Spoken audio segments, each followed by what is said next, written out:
Thousands of firefighters are battling the largest forest fire in France in decades, which has already consumed 17,000 hectares of forests and villages in the south of the country. The fire has consumed an area 1.5 times the size of Paris. The hot summer, lack of rainfall, and windy weather are not helping the services to control the fire. There are also fires in Spain.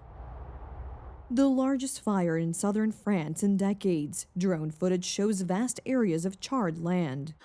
Together with our neighbors, we are helping the firefighters. I lost my forest. The vineyard and equipment were spared. My in-laws lost their house, and their neighbor died because she didn't manage to escape.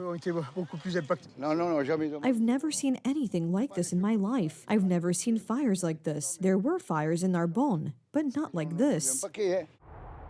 Fires are ravaging southern France. Over the past few days, as many as 17,000 hectares of meadows and forests have burned down. 1 person has died, and 3 are missing. Thick clouds of smoke are still rising from the burned hills, and the smell of burning hangs in the air. More than 2,000 firefighters are battling the fires, supported by 500 vehicles, helicopters, and planes. The house is uninhabitable. The doors, windows, roof tiles, and walls, everything burned down. Although the interior of the house was spared, everything around it disappeared. 6 of my cars, 3 boats, and 7 trailers all burned down. French meteorologists warn that another heat wave will further increase the risk of forest fires. Since the beginning of summer, around 9,000 forest fires have been reported in France, mainly along the Mediterranean coast. A negative phenomenon that increases the risk of fires spreading is the removal of vineyards. Due to declining wine consumption and government subsidies, the French are removing a natural, moist barrier against fires. Since the beginning of the year, 10% of vineyards have disappeared. A vineyard, if well maintained, serves as a shield. Fire does not pass through it. Once it becomes a field, it burns at high speed. The problem is that many vineyards have been abandoned. We kept ours. If it weren't there, these houses would have burned down.